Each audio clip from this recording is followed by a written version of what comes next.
Bismillahirrahmanirrahim. Assalamualaikum Ustaz Adi Dayan. Assalamualaikum warahmatullahi wabarakatuh. Izin bertanya. Ayah saya meninggal 1 tahun yang lalu. Inna lillahi wa inna ilaihi raji'un. Semoga Allah memberikan penerimaan terbaik, ampunan, kemuliaan dan menempatkan di tempat yang terbaik juga bagi para ayah-ayah lain atau hamba-hamba lain yang telah kembali kepada Allah dalam keimanan. Ketika masa iddah ibu saya ingin menikah lagi karena dilamar orang. Ibu saya tetap menikah setelah masa iddah selesai, 6 bulan setelah wafatnya ayah saya. Bagaimana sikap saya untuk berbakti kepada ibu meskipun kecewa dengan keputusannya? Terhadap ayah angkat, bagaimana sebaiknya saya bersikap?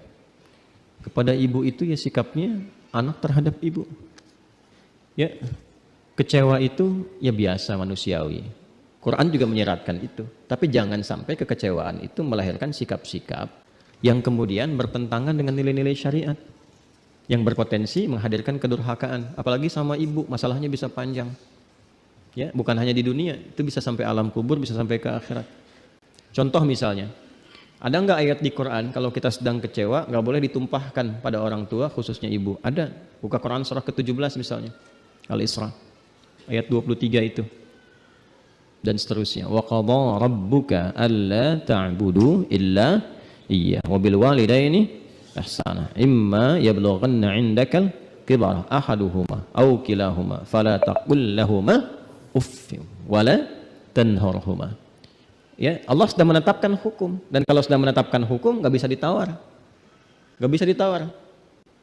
Baik ya, kecuali nanti hal-hal yang telah Allah tetapkan, ketentuan-ketentuan lainnya. Ya, sebagai alternatif hukum. Hikmahnya banyak nanti. Dan di antara ketetapan itu, selain penyembahan mutlak hanya kepadanya, juga berbakti kepada kedua orang tua. Dan bakti kepada kedua orang tua itu diikat dengan sifat ihsan. Di antara amalan langsung di dalam Quran yang disifati dengan sifat ihsan itu bakti pada orang tua. Itu ayatnya cukup banyak itu. Ya, yang di Al-Ahqaf misalnya ayat 15. Wa wassaynal insana biwalidayhi ihsana. Ya, banyak nanti yang di Quran surah 31 Luqman ayat 14 tuh. Bedanya nanti yang di Luqman wahnan ala wahnin, ya, yang di Al-Ahqaf itu kurhan.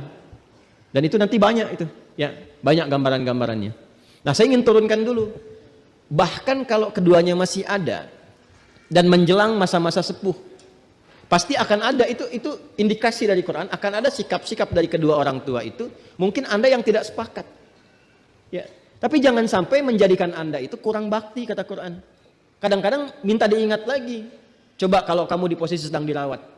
Jangan sudah lahir deh, sebelum lahir aja kata Quran itu. Ya,